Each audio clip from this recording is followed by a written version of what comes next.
이제 15장 1절에서 7절까지 넘어가겠습니다.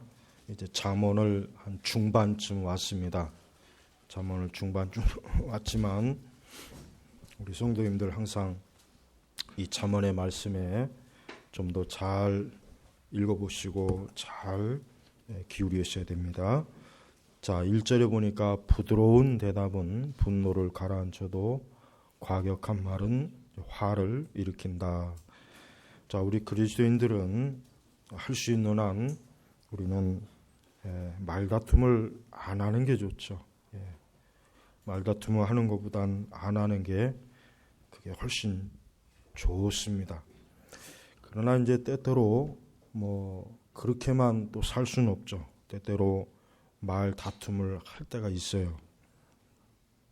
그럴 때 이제 이 말씀이 좀 그때는 이 말씀을 머리에서 꼭 기억해 놨다가 내가 말 다툼을 해도 그러니까 옳고 그른 시비를 가릴 때에도 될 수 있는 한 부드럽게 과격하게 하지 않으면 그 말 다툼이 크게 번져갖고 그게 또 엄청난 싸움이 된다거나 아니면 그것 때문에 진짜 또 어떤 끔찍한 일이 또 생기거나 그렇지 않을 것입니다. 그래서 부드러운 대답은 분노를 가라앉혀도 과격한 말은 화를 일으킨다. 또 상대방이 분노로 얘기할 때 같이 분노하게 되면 분명히 더 안 좋은 결과가 생길 수 있을 겁니다. 그럴 때 역시 이 말씀에 그대로 부드러운 대답을 하면 그 분노를 꺾을 수가 있을 것입니다. 똑같이 맞불을 놓으면 그 불이 더 커지겠죠. 그러니까 분노의 말이 나에게 온다고 해도 그 분노의 말을 똑같은 양의 분노의 말을 하지 말고 그 분노를 가라앉힐 수 있는 부드러운 말. 우리가 불신자들에게 복음을 진리를 증거할 때 사실은 자칫하면은 말싸움이 일어날 수가 있어요. 불신자들한테 복음을 진리를 증거하는데 잘 받아들이지 않거나 아니면 엉뚱한 소리를 한다거나 아니면 또 화를 내면서 또 거부한다거나 다양한 반응이 나타날 수 있어요. 그럴 때 특히 우리는 끝까지 부드럽고 온유한 말로 이렇게 하여튼 해야 돼요. 그때 만약에 한번 막 화를 내면은 내가 그럴 줄 알았다고 당신들이 내가 그럴 줄 알았다고 기다렸다는 듯이 그냥 그럴 때 얼마나 속상합니까? 실컷 막 설득하려고 애를 썼는데 한번 화를 내고 나면은 그때는 이게 돌이키기가 힘들어요. 우리가 복음을 전할 때 진리를 증거할 때 하여튼 이유 여하가 없어요. 그때는 무조건 나 자신을 죽이고 부드럽고 온유하고 그렇게 이제 증거해야 이제 어쨌든 상대방이 싫어하든 거부하든 엉뚱한 얘기를 하든 그래도 그리스도인에 대해서 좀 다르게 보지. 만약에 자칫 한번 그냥 화를 내면은 역시 그리스도인이라도 어쩔 수 없더만 또 그렇게 또 그냥 이상하게 돌아와요. 얼마나 참 그냥 물을 쏟아붓는 거거든요.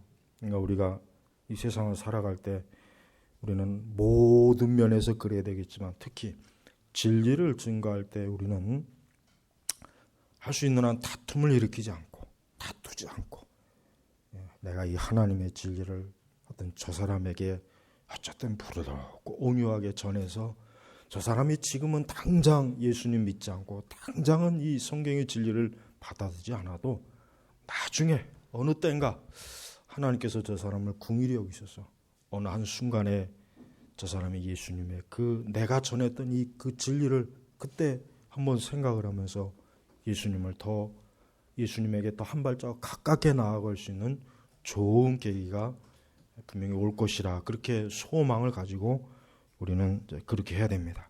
그래서 우리 복음서에 보면 예수님이 이렇게 복음을 전할 때 예수님 편에서 시비를 걸거나 예수님의 과격한 말 한 적이 없어요. 항상 바리새인들과 이 사두개인들이 먼저 보면은 늘 시비를 걸고 늘 하여튼 예수님의 말꼬리를 어떻게든 책 잡아서 넘어뜨리려고 그랬잖아요. 그러나 그때마다 우리 예수님은 그걸 가지고 화를 내거나 분노하는 것이 아니라 어쨌든 저들이 진리를 알아듣도록 우리 예수님께서는 최대한 그렇게 하셨다는 것. 역시 우리 사도들도 역시 그렇게 했다는 거 우리가 성경에서 볼 수가 있어요. 그러니까 우리는 분노의 말, 이 분노의 말은 참 저 자신도 굉장히 조심하는 거예요. 굉장히 특히 목회자는 이 분노를 일으키면 참 안 좋아요. 그렇기 때문에 하여튼 분노하지 않으려고 굉장히 노력을 하는데 어렵습니다. 그만큼 기도를 많이 해야 되고 하여튼 자기 자신을 죽여야 돼요. 제가 아까 배도자들을 목을 치라고 했는데 그게 뭐 어느 주석에나 나오는 얘기는 아니에요. 그건 제가 하는 말이에요. 근데 사실은 먼저 목을 칠 사람은 우리 자신입니다. 먼저 내 자신이에요, 사실은. 먼저. 여러분, 우리가 세상을 살아가면서 어쩔 수 없이 이런 일에 휘말릴 때가 있어요. 그러나 여러분이 만약에 사업을 한다든가 누군가 대인관계를 그러다 보면 이 분노의 말이 자칫하면 큰 사고로 이어져요. 특히 충동적인 살인, 자존심 상하게 하거나 아주 그 사람이 어떤 수치심을 느끼는 그런 말을 하게 되면은 그게 폭발하게 되면 어때요? 그게 살인이 되는 거예요. 그래서 우리는 특히 조심해야 되고, 그래서 우리 성도들이 우리가 죄 짓지 않기 위해서, 결국은 내가 죄를 짓지 않기 위해서요. 그래서 우리가 하여튼 분노가 막 일어날 때는 그때는 하여튼 내 자신을 십자가에서 못 박는다 생각하시고 잘 참아내는 게 그게 승리하는 것입니다. 그렇지 않고 이 분노를 한번 쏟아내게 되면은 그때는 속 시원한데 지나고 나면 두고두고 그게 가시가 돼요. 그래서 이 잠언 1장의 말씀은 참 우리 성도들에게 귀한 말씀입니다. 그래서 과격한 말은 화를 일으킨다. 부부간에도 그렇고 친구 사이에도 그렇고 직장에서도 그렇고 하여튼 어디를 가든지 우리가 부드러운 이 말과 대답은 절대 화를 일으키지 않는다. 그렇게 여러분이 알아두시면 좋겠습니다. 자, 2절에 보면 지혜로운 자의 혀는 지식을 선하게 사용하나 어리석은 자들의 입은 어리석음만 토해낸다. 그렇습니다. 여러분, 우리의 입에서 항상 진리가 증거되도록 해야 됩니다. 우리의 입에서 항상 하나님의 이 지식, 하나님을 아는 지식이 온전하게 가르쳐지고 증거되어질 때 그게 선하게 사용되는 거예요. 근데 어리석은 자들은 어때요? 어리석은 자들의 입은 어리석음만 토해낸다. 토해낸다 그랬어요. 벌써 어리석은 자들이 쏟아내는 말들은 벌써 토해낸다는 용어를 쓰잖아요. 더럽다 이거예요. 더럽다. 그들이 쏟아내는 그 말과 거짓 진리는 더럽다. 그래서 우리 성도들은 우리 육신의 정욕의 말, 또 우리의 악한 타락의 본성을 그냥 자극을 주는 그런 말을 하지 않고 항상 소망과 위로와 사랑과 지혜의 말로 우리가 가르치고 그렇게 권면할 때, 그럴 때 그것은 참 하나님 보실 때 뭡니까? 선하게 사용하는 거예요. 그러니까 항상 하나님께서 우리가 쏟아내는 모든 말들을 선하게 사용할 만한 것이 되어야지 나의 말이 어리석은 자의 말이고 어리석음만 토해내는, 그래서 아주 더럽고 지저분하고 아주 악한, 그래서 주님이 보실 때 꼭 사람이 먹은 걸 토해낸 것 같은 그런 아주 그런 더러운 것이 되지 않도록 조심하라는 거예요. 그러나 지혜로운 자의 혀가 되려면은 우리가 하나님의 지혜가 풍성해야 돼요. 그러지 않고서는 지혜로운 혀가 될 수가 없어요. 혀는 지식에 의해서 움직이는 거예요. 혀가 지 마음대로 움직이는 게 아니에요. 그가 가진 지식과 지혜에 의해서 혀가 움직이는 것입니다. 그래서 우리는 어느 누군가가 어리석고 미련한 말을 하는 것은 아, 저 사람이 가지고 있는 지혜와 지식이라고 하는 것은 저런 것이구나. 금방 알 수 있는 거예요. 우리가 지혜로운 혀가 되려면 예수 그리스도, 예수님이 얼마나 지혜로운 혀입니까? 예수님의 산상수훈을 읽어봐도 그렇고 예수님이 말씀하신 그 복음서의 모든 말씀을 보십시오. 지혜로운 거예요. 그 지혜로운 말씀으로 예수님은 영혼을 구원하고 하나님께 영광을 드러내고 죄인들을 책망하고 악인을 부끄럽게 하고, 그러니까 이 지혜로운 혀의 표본은 누구냐? 예수님이에요. 예수님. 그래서 여러분이 성경의 복음서에 예수님의 말씀하신 것만 잘 연구해도 지혜로운 혀를 가질 수 있어요. 지혜로운 혀를 가질 수 있어요. 네. 다른 데 가서 배울 필요 없어요. 예수님의 말씀만 잘 공부해봐도 얼마나 풍부한 지혜가 가득한지. 그것도 그냥 지혜가 아닙니다. 생명, 사람의 생명, 영혼을 구원하는 지혜예요. 자, 3절에 보니까 여호와의 눈은 미치지 않는 곳이 없어 악한 자들이나 선한 자들이나 모두를 살피신다. 여러분, 오늘날에는 이 CCTV가 곳곳에 있어요. 곳곳에. 정말 또 자동차들도 전부 다 그 내비인가 뭔가 그 카메라 하나씩 다 달고 다니죠. 그렇죠. 블랙박스인가 뭔가. 그러니까 이 경찰들이 어떤 범죄가 일어났을 때 제일 먼저 조사하는 게 그 사건이 어디서 찍혔는가, CCTV를 조사하고 혹시 지나가는 내비 혹시 찍히지 않았는가, 그거 조사하면 거의 다 드러난답니다. 그러니까 숨을 데가 없는 거예요. 네. 하루에 뭐 신문에 나왔잖아요. 예전에 하루에 한 사람이 집에서 나와서 직장으로 가는데 200 몇 번인가 찍힌다 그러잖아요. CCTV에. 이 도심권에, 서울은. 예. 그러니까 숨을 데가 없는 거예요. 어디 그러니까 참 그게 좋은 거예요. 어떻게 보면 좋은 면이에요. 예. 그래야 또 범죄를 함부로 저지르지 않고 또 범죄가 일어났을 때 금방 잡을 수 있잖아요. 특히 뺑소니 같은 것도 그렇고. 근데 우리가 사실은 더 두려워야 할 일이 뭡니까? 여기 보니까 여호와의 눈은, 하나님의 눈은, 여러분 CCTV도 사각지대가 있어요. 그거라고 다 보는 게, 사실 여호와의 눈이 보는 게 뭡니까? 인간의 마음이에요. 우리의 마음이에요. 우리가 어디 가서 무엇을 하는가, 무슨 생각을 하는가, 무슨 상상을 하는가, 무슨 공상을 하는가, 어디에서 무엇을 어떻게 행동하는가. 이 여호와의 눈은 미치지 않는 곳이 없어. 그러니까 하나님께서 보지 못하는 게 없는 거예요. 다 보는 거예요. 다 봐.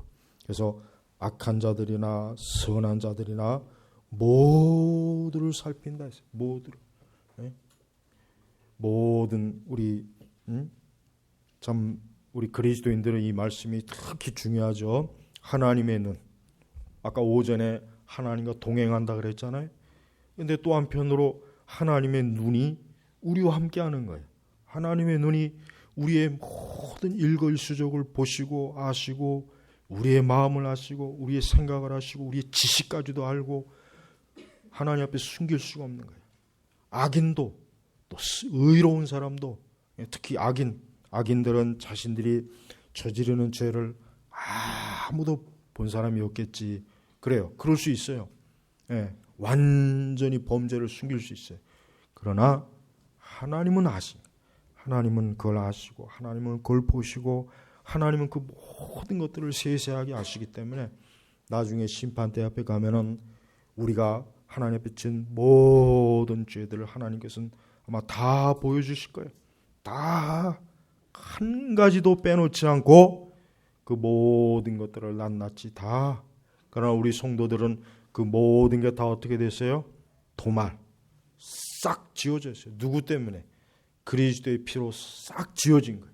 그러니까 우리의 일생의 죄가 어때요? 우리는 없는 거예요. 완전히 백지예요. 백지. 전과 기록이 없는 거예요. 그러나 그리스도를 믿지 않는 사람은 그 죄가 씻겨지지 않았기 때문에 고스란히 그 죄가 하나님 앞에 남는 거예요. 그래서 그 죄로 인해서 그들이 멸망하는 것입니다. 그래서 여러분 구약 성경에 보면은 도말법, 죄가 씻겨졌다.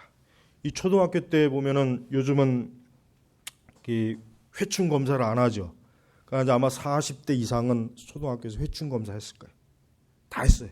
아주 변봉투를 가져와라 해가지고 뭐 이렇게. 근데 보면은 그 생활기록부에 보면 뭐라고 써 있냐면 회충이 없는 그 사람은 도말법에 아주 도말했다. 저는 어릴 때 이 도말이 도대체 뭔 말인가. 근데 나중에 커서 아 이게 없어졌단 말이구나. 제가 한 번은 개똥을 가지고 와가지고 한 번은 그냥 나중에 회충이 있다고 개똥을 막 그런 적 있을 거예요. 아 이게 뭐 그게 뭐 사람이 원하는 대로 됩니까? 안 될 수가 있거든요.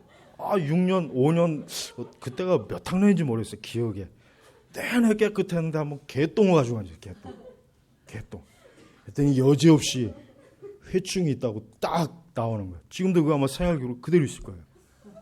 아 그때 생각하면 참 아마 그런 일을 하는 사람들이 꽤 많을 거예요.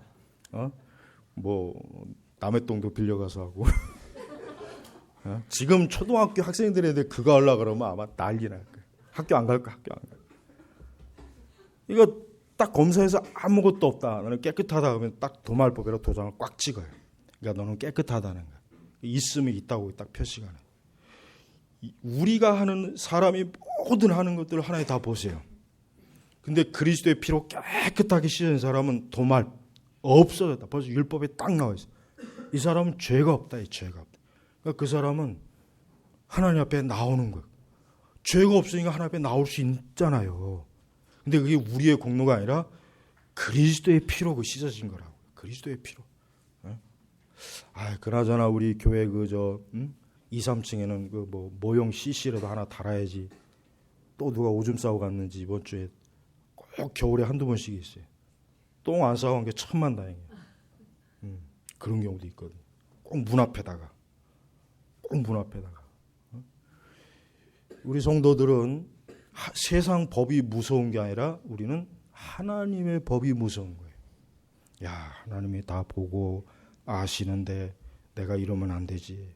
내가 이거 하나님이 다 아시는데. 벌써 우리 양심에서 벌써 하나님의 그 등이 확 켜지는 거예요. 그러니까 성도는 하나님을 두려워하면 성도는 죄를 안 짓게 돼 있어요. 그러나 하나님을 두려워하지 않으면 죄를 져요. 그러니까 여러분 세상 사람들이 왜 죄를 짓지 않습니까? 그들은 하나님을 두려워하지 않기 때문에 죄를 짓는 거예요. 근본적으로 그게 문제예요. 그들은 하나님을 두려워하지 않아요. 하나님의 심판을 두려워하지 않아요. 그런 거 아예 감각도 없어요. 그러니까 막 죄 짓는 거예요. 그러니까 우리에게 있어서 최고의 참 법은 뭡니까? 하나님의 법이에요. 그래서 여러분 이 3절의 말씀은 참 무서운 말씀이 한편으로 여호와의 눈은 하나님의 눈은 미치지 않는 곳이 없어. 악한 자들이나 선한 자들이나 모두를 살핀다. 이게 모두를. 이게 무서운 말씀이에요. 이게. 우리는 이 말씀을 잘 명심해야 됩니다. 4절을 보니까 치료하는 혀는 생명나무지만 삐뚤어진 혀는 마음을 상하게 한다. 창세기 보면은 생명나무가 나오죠. 창세기 보면 에덴 동산에 무슨 나무가 있었어요? 생명나무가 있었어요. 근데 선악과를 딱 따면 하나님께서 그룹을 그 천사를 통해서 생명나무에 가는 길을 딱 막아버렸어요. 그건 너무나 감사할 일이에요. 왜? 만약에 우리가 죄인 된 상태로 생명나무를 또 먹었다. 영원히 죄인이요. 속죄의 길이 없는 거예요. 그러니까 생명나무의 길을 천사를 통해서 딱 가로막아요. 하나님. 거기 못 가게. 그러니까 왜 그랬냐? 아담과 하와가 분명히 이걸 따먹으면 죽으려 했으니까 그들이 생각해, 야 빨리 생명나무 과실을 먹으러 가자. 분명히 그럴 거란 말이에요. 그러니까 하나님이 딱 가로막은 거예요. 그거 먹으면 또 지들이 살 줄 알고. 살기는 뭘 살아? 영원히 저주받아 살 텐데. 그건 사는 게 아니잖아요. 그게. 근데 여기 보니까 치료하는 혀는 생명나무이지만 치료하는 혀. 여러분 예수님께서 복음서에서 뭘 많이 하셨습니까? 많은 병자들을 치료해 주셨죠. 환자들을 치료해 주셨죠. 귀신 들린 자의 귀신을 쫓아내 주셨죠.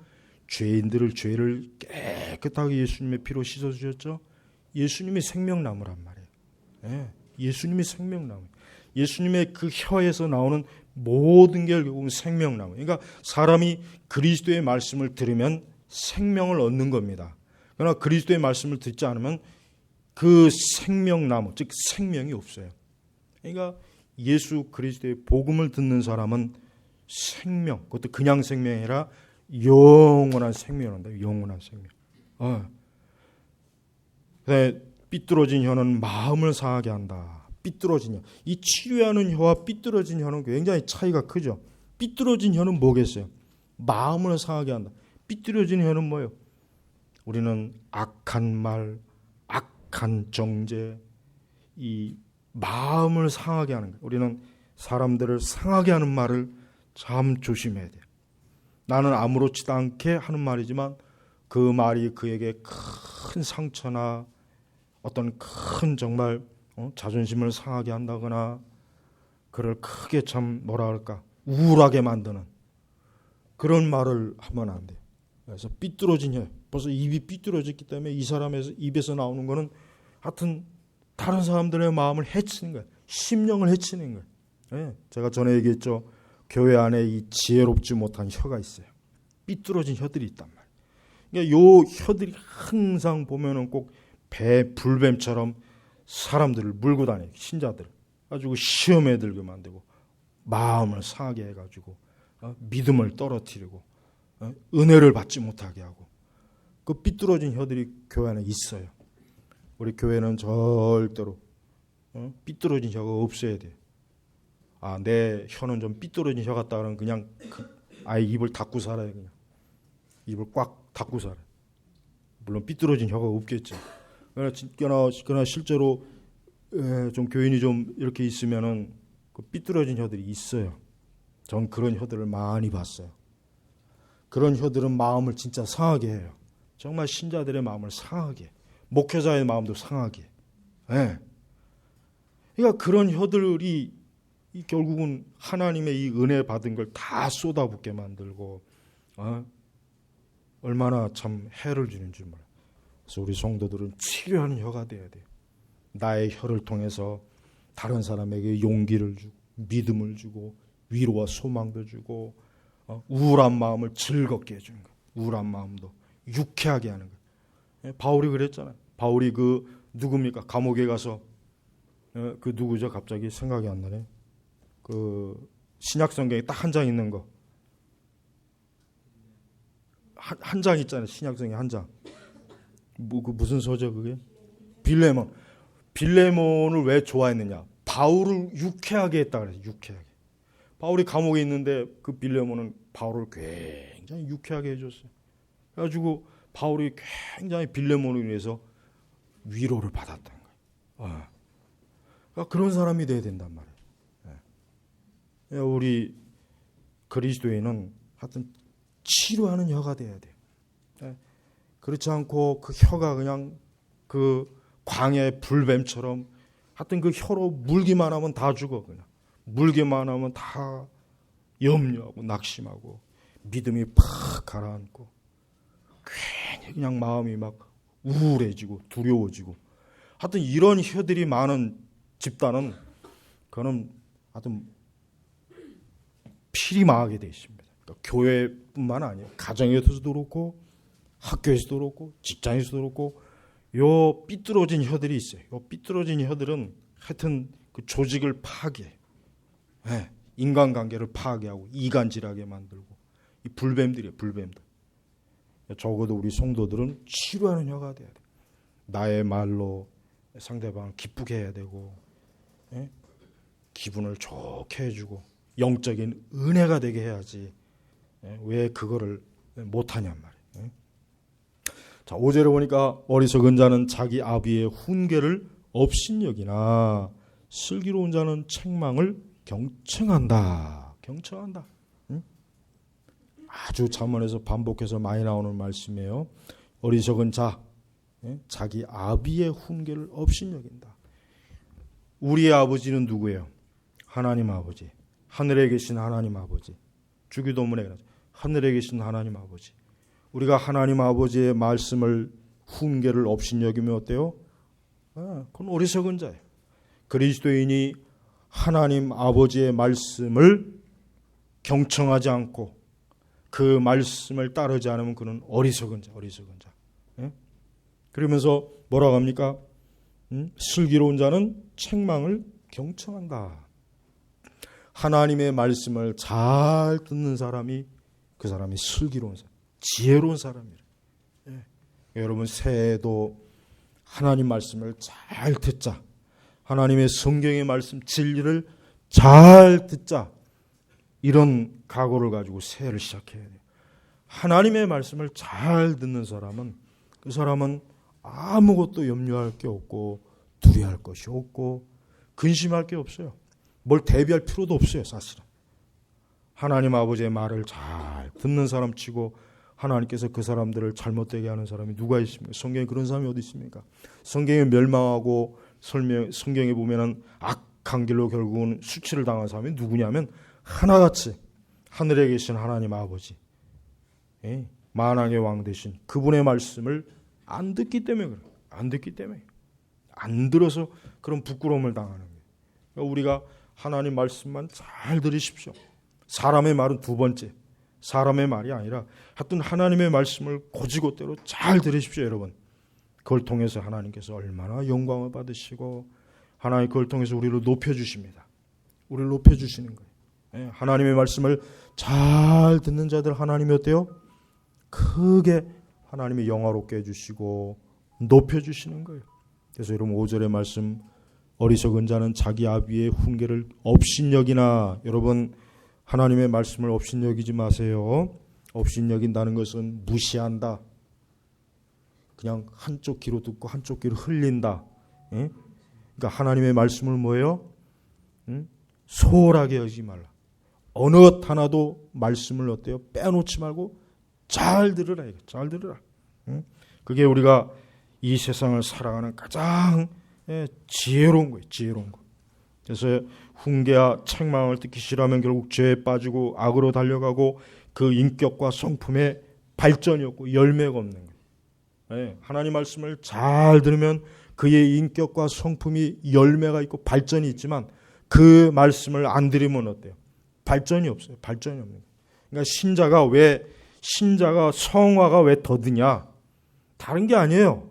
성경의 말씀을 안 들으니까 그렇죠. 말씀을 자꾸 불순종하니까 그렇게 성화가 안 되는 거 아니에요. 왜 나는 이렇게 성화가 더딜까? 왜 이렇게 나는 성화의 열매가 없을까? 말씀을 안 들으니까 그런 거야. 하나님 아버지의 말씀. 성경의 말씀을 안 들으니 성화의 열매가 맺겠어요? 안 맺지. 그러니까 절대 우리는 하나님 아버지의 말씀, 이 훈계를 업신여기지 말고 귀하게 여겨야 돼. 하여튼 말씀이 그렇다면 그런 줄 알고 무조건 그 말씀에 따르면 안전해요.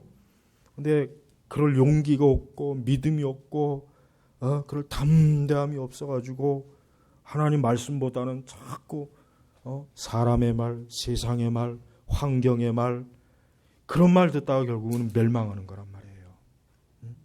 그러니까 제발 새해에는 우리 성도 여러분들 더 지금보다 더 내가 하나님 아버지의 말씀을 좀 더 듣자.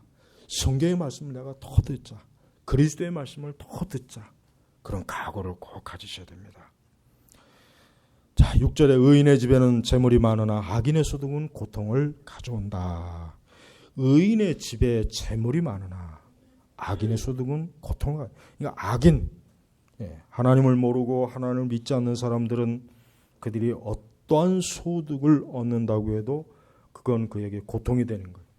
예수님 안 믿는 사람이 아무리 돈을 많이 벌어도요, 그 돈이 그에게 고통이 된다는 거예요. 그러니까 예수님 안 믿는 사람이 돈 많은 걸 부러워하거나 시샘할 필요가 없어요. 야, 저 사람은 고통이 더 많아졌구나. 참 불쌍하다. 안 됐다. 이렇게 얘기해야지. 예수님 안 믿는 사람이 많은 소득을 얻었다고 해서 불평하고 원망하고 왜 나는 이렇게 소득이 없냐, 왜 나는 이러냐, 그건 어리석은 거예요. 이 말씀에 비춰봐요. 악인의 소득은 고통이에요. 악인이 암만 잘 돼봐야 그 잘 되는 거는 고통이 가중되는 거예요. 가중. 그러니까 악인의 형통은 뭐야? 멸망이라 그랬잖아요. 이전에도. 악인이 잘 되는 거, 그럼 계속해서 그의 멸망이 쌓아가는 것입니다. 하나님 그를 아주 크게 멸망시키려고 그를 계속해서 소득이 많게 하는 거예요. 예. 높이 올라가면 올라갈수록 떨어질 때 어떻게 되겠어요? 충격이 크잖아요. 예? 저 롯데 이거 새로 짓는 거기 꼭대기에서 떨어지면 어떻게 될까요? 사람이 완전히 그냥 부침개가 됩니다. 부침개가 돼요. 1층에서 떨어지면 아무렇지도 않아요. 그러니까 높은 곳, 이 세상에 하나님 믿지 않고 정치적 권력, 돈의 권력, 명예 이런 게 많죠. 그 사람들은 더 큰 저주를 받는 거예요. 더 큰 저주를 받는 거예요. 그걸 알아야 돼요. 그러니까 절대 우리가 불신앙자들의 그들의 소득을 하나도 부러워하지 말고 오히려 뭔가 의인의 집에는 재물이 많으나 어떠한 재물이겠습니까? 하나님의 진리예요. 하나님의 진리를 얘기하는 거예요. 의로운 자에게 있어서 재물이 뭡니까? 진리예요. 진리. 하나님의 진리를 말하는 거예요. 다른 걸 얘기하는 게 아니에요. 우리는 의로운 자의 집이 돼요. 우리 집은 의로운 집이 되어서 하나님의 진리, 하나님의 이 영원의 보물, 이 복음, 그리스도의 은혜. 그러니까 새해에는 더욱 우리의 집이 그리스도의 의로, 그리스도의 은혜로 가득 넘치도록 해달라고 여러분 가정을 위해서, 집을 위해서 그렇게 기도를 꼭 하세요. 악인에게는 주어지는 것마다 고통입니다. 자, 7절에 지혜로운 자의 입술은 지식을 전파하나 우둔한 자들의 마음은 그렇지 아니한다. 지혜로운 자들의 입술은 지식을 전파하나. 예수님께서 공생의 3년 동안 유대 전역을 다니시면서 복음을 전파하셨죠. 예수님의 3년 동안 정말 쉬지도 않으시고 골마다 복음을 전파했어요. 그래서 지혜로운 자들의 입술은 지식을, 하나님을 아는 지식을 전파하는 거예요. 근데 어리석은 자는 뭐예요? 우둔한 자들은 마음은 그렇지 아니하다. 우둔한 자들은 그 관심이 뭐에 있습니까? 이 세상에 있는 거예요. 우둔한 자들은 이 허망한 세상을 둥둥 떠다니는 거예요. 둥둥 떠다녀요. 얼마나 그 참 안타까워요. 우리 성도들의 마음은 세상을 둥둥 떠다니면 안 돼요. 특히 연말에는 세상에 마음이 둥둥 뛰죠. 다 애나 어른이나 노인이나 할 것 없이 연말이 되면은 괜히 막 마음이 둥둥 떠요. 괜히 둥둥 떠요. 그 일본에서 아주 웃기는 사건이 있었대요. 그 성탄절에 독신남들이 뭐 항의하는 데모를 했다고 하더라고. 짝이 없는 우리들이 이 성탄절이 아주 저주스럽다 막 그런 식으로. 그건 참 웃기는 나라예요. 우상의 나라에 무슨 놈의 성탄절을. 난 일본 사람들은 왜 성탄절을 이해가 안 가요. 그 사람들은 참 교회도 거의 없고 교회도 안 다니고 거의 집집마다 우상이 가득한 집에 무슨 성탄절을 그렇게 또 화려하게 이렇게 좋아하는지 좀 이해가 안 가는 거예요. 이해가 안 가요. 여러분은 우리의 마음이 둥둥 떠다니면 안 돼요. 우리의 마음이 항상 진리에 고정돼야 돼요.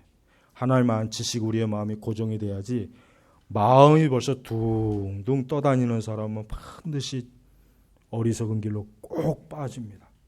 그러니까 우리의 마음이 우둔한 자들의 마음이 어때요? 그렇지 아니한다 그랬죠. 우둔한 자들의 마음은 뭐예요? 그에게는 지혜가 없는 거예요. 하나님 아는 지식이 없기 때문에 그 마음이 어때? 우매하고 어리석어서 그냥 이 세상과 무지함과 우상과 헛된 일에 마음이 둥둥 떠다니다가 결국은 무너지는 것이란 말이에요. 우리 성도 여러분, 한 해를 잘 마무리해야 됩니다. 한 해를 잘 하나님 앞에서 온전한 한 해를 보내도록 해야 돼요. 아무 생각 없이 저 지금 세상 사람들과 같이 이 연말연시 우리 퍼먹고 마시고 놀자.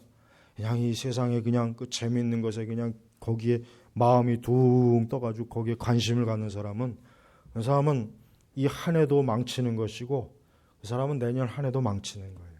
볼 것이 없어요. 그건 볼 것이 없는 거예요. 기대할 것이 없어요. 그러나 지혜로운 우리 그리스도인들은 주님과 함께하고 그 마음이 주님을 향해 있고 진리를 향해 있기 때문에 한 해도 잘 마무리하고 또 우리에게 주시는 새해도 가장 온전한 해로 볼 수 있는 것입니다. 우리 제네바 교육교회 성도 여러분들이 모두가 다 하나님 앞에서 지혜롭고 현명하고 온전한 분들로 사시길 주의 이름으로 축복합니다. 기도하겠습니다. 하나님 아버지 감사합니다.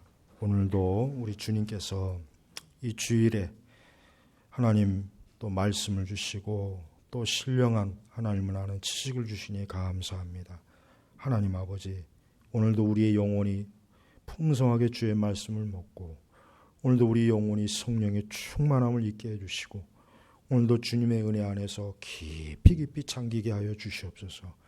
그래서 이 한 해를 가장 은혜롭고 거룩하게 마치고 또 새해도 가장 은혜롭고 영광스럽게 또 한 해를 맞이할 수 있도록 우리 모든 교우들에게 지금 이 시간 그러한 은혜와 복을 다 허락하여 주옵소서. 내려주옵소서.